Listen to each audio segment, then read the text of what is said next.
मोहित, मोहित, जल्दी अंदर आ। क्या सारा दिन अपनी धुन में खोया रहता है बस तू। चल जल्दी देख आज हमारे घर कौन आया है। बेटा ये कथा काकी है। कथा काकी? हाँ बेटा, जब मैं छोटी थी ना तो अक्सर इनके घर भाग जाया करती थी और हम सारे बच्चे दिन भर काकी से ढेर सारी कहानियां सुनते थे, जादू की, परियों की। हंसते खेलते कब रात हो जाती थी पता ही नहीं चलता था।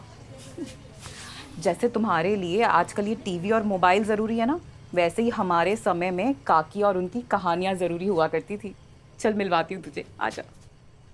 काकी सच में मुझे भी इतना अच्छा लग रहा है ना आपसे मिलके। जल्दी मिलूंगी। अच्छा कहानियाँ तो सुनाते रहते हो ना बच्चों को वैसे? अरे पूछो मत, वही रौनक चल रही है। जल्दी मिलूंगी। अरे मोनिका, मुझे तो बहुत खुशी हो रही है तुम्हें मिलके, सच में। काकी सच में मुझे भी इतना अच्छा लग रहा है ना आपसे मिलके। जल्दी मिलूंगी। अभी भी सुनाते हैं ना आप कहानियाँ? बस ठीक है, बहुत सारी कहानियाँ सुनने आऊंगी। ठीक है काकी? नमस्ते।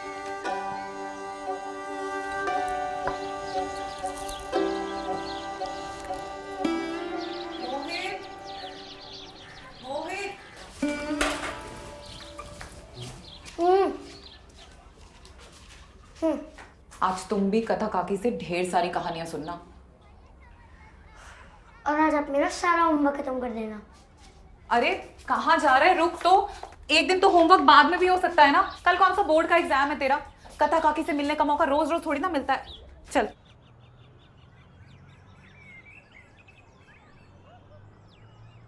काकी आज आप मोहित को भी ढेर सारी कहानियां सुनाना। ज़रूर। क्यों पुत्र, कहानी सुनेगा? कौन सी कहानी पसंद करते हो? राजा रानी की, जैन जादूगर की, या फिर सुंदर सुंदर परियों की कहानी? भाई तेरी मम्मी को तो ना परियों की कहानी बहुत पसंद थी। काकी जो आपका मन हो आप वही सुना दो। पक्का? हाँ। तो ठीक है। ये कहानी बहुत पुरानी है और इस कहानी को सुनने के लिए ना हमें आंखें बंद करके प्यार से जाना है दूर, बहुत दूर। आसमान में सितारों के बीच जहाँ चांद पर एक बुढ़िया रहती थी, मेरे जैसी। उसके पास एक बकरी थी। काकी चांद पर तो कोई रह ही नहीं सकता, वहाँ पर ऑक्सीजन है ही नहीं और सिर्फ गड्ढे ही गड्ढे हैं। अच्छा ठीक है, कोई बात नहीं, मैं तुझे कोई और कहानी सुना देती हूँ। ये कहानी भी ना कमाल की कहानी है। अरे बड़े ध्यान से सुनना, ठीक है? हजारों साल पहले की बात है। यहाँ एक ऋषि हुए थे, उनका नाम था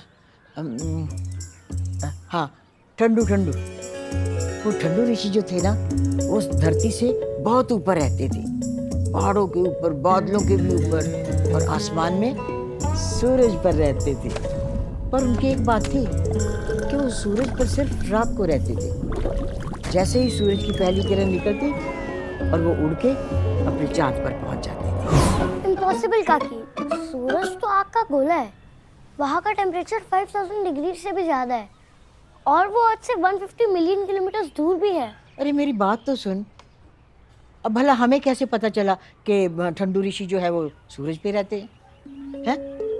बात यूं हुई कि ठंडू ऋषि किसी बात पे धरतीवासियों से बहुत नाराज हो, बहुत गुस्सा आ गया उनको। और गुस्से में आके उन्होंने पता क्या किया? पूरा सूरज ढक दिया। अरे काकी, सोलर इक्लिप्स होगा, इसमें क्या बड़ी बात है? अभी कुछ महीनों पहले ही तो हुआ था। आप कोई और कहानी सुनाओ। चलो हम टॉपिक ही चेंज करते हैं, ठीक है? अब टाइम है जादुई कहानियों का। अब मैं तुझे परी की कहानी सुनाती हूँ। तेरी मम्मी को भी परियों की कहानियाँ बहुत अच्छी लगती थी। एक ना बहुत सुंदर सुनहरी परी होती थी और उसके पास एक जादू की छड़ी रहती थी, और जब कभी उसका मन करता यूँ प्यार से छड़ी घुमाती, ऐसे करके एक बहुत प्यारा सतरंग का इंद्रधनुष बन जाता। कभी देखा है इंद्रधनुष? पता है क्या होता है? हाँ काकी पता है, रेनबो। लेकिन कोई परी वाली रेनबो नहीं बना सकती। रेनबो सनलाइट के वाटर ड्रॉपलेट्स के थ्रू डिस्पर्स होने में बनता है। ये छोटी छोटी वाटर ड्रॉपलेट्स प्रिज्म की तरह एक्ट करती है। ये रहा प्रिज्म, ये आपको इंद्रधनुष दिखाएगा।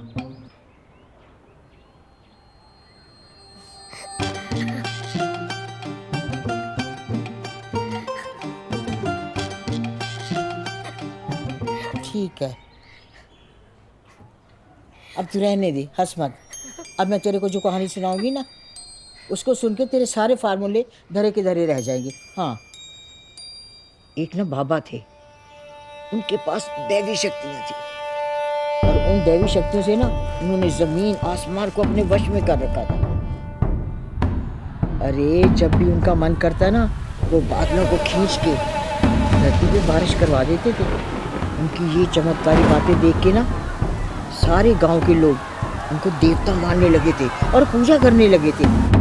काकी अगर मैं ऐसे बारिश करवा दूं, तो क्या आप मेरी भी पूजा करने लग जाओगे?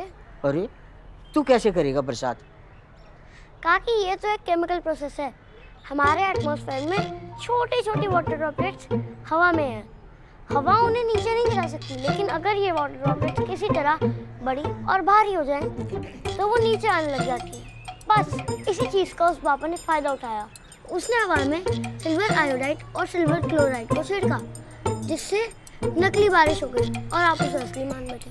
अच्छा, अब मैं तेरे को ऐसी कहानी सुनाऊंगी जिसका जादू तुमने ना कभी देखा तो क्या सुना भी नहीं होगा।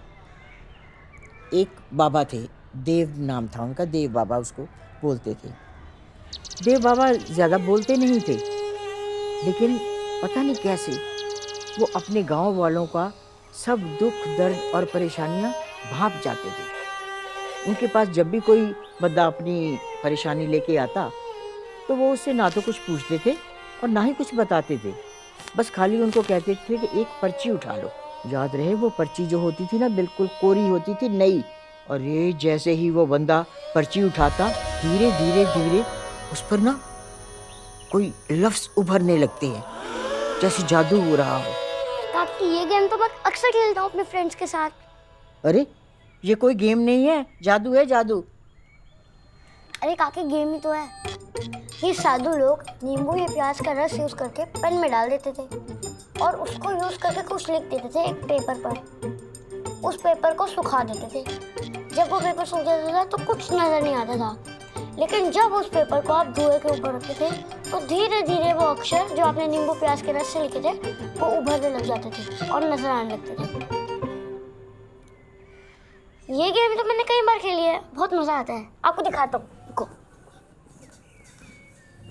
हे भगवान। ये देखो काकी। हाँ, अरे काकी नेक्स्ट कहानी सुनाओ ना। अच्छा सुनो, मामा बोल रही थी ना कि तेरा होमवर्क बाकी है। तू पहले जाके होमवर्क खत्म कर या, ठीक है ना? तब तक मैं कहानी सोचती हूँ। ठीक है काकी, सिर्फ आधे घंटे में आ रहा हूँ काकी। तब तक नई कहानी तैयार रखना। ठीक है। हे भगवान, ये आजकल के बच्चे, तौबा तौबा। भाई लगता है कि मुझे वक्त के साथ अपनी कहानियाँ भी बदलनी पड़ेंगी।